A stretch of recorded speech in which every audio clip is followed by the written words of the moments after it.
வாகனங்களில் பயணிக்கும் போது இயலுமானவரை அனைவரும் ஆசன பெட்டிகளை பயன்படுத்துமாறு போக்குவரத்து அமைச்சர் பிமல் ரத்நாயக்க தெரிவித்துள்ளார்.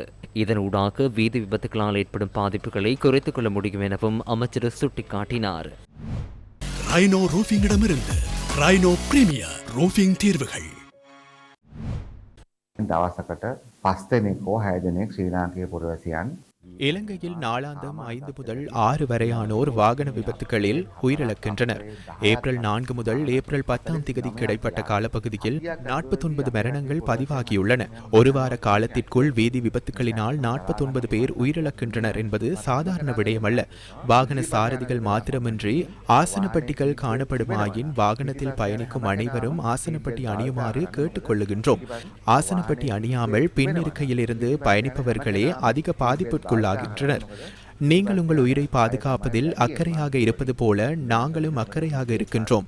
ஆகவே இந்த சிங்கள தமிழ் புதுவருட காலப்பகுதியில் வாகன போக்குவரத்தால் ஏற்படும் பிரச்சனைகளால் உங்களது சந்தோஷத்தை இழக்க வேண்டாம் என்று தயவுடன் வேண்டிக் கொள்கின்றோம். பிரவாகன சம்பந்த දේවල් නිසා இதனிடையே பகல் மற்றும் இரவு வேளைகளில் நடைபெறவுள்ள புத்தாண்டு கொண்டாட்டங்களுக்காக பாதுகாப்பு பலப்படுத்தப்பட்டுள்ளதாக பொதுமக்கள் பாதுகாப்பு மற்றும் பாராளுமன்ற விவகாரங்கள் அமைச்சர் ஆனந்த விஜயபால தெரிவித்தார். இம்முறை புத்தாண்டை முன்னிட்டு பொதுமக்களின் பாதுகாப்பை உறுதி செய்வதற்கான சகல நடவடிக்கைகளும் எடுக்கப்பட்டுள்ளன.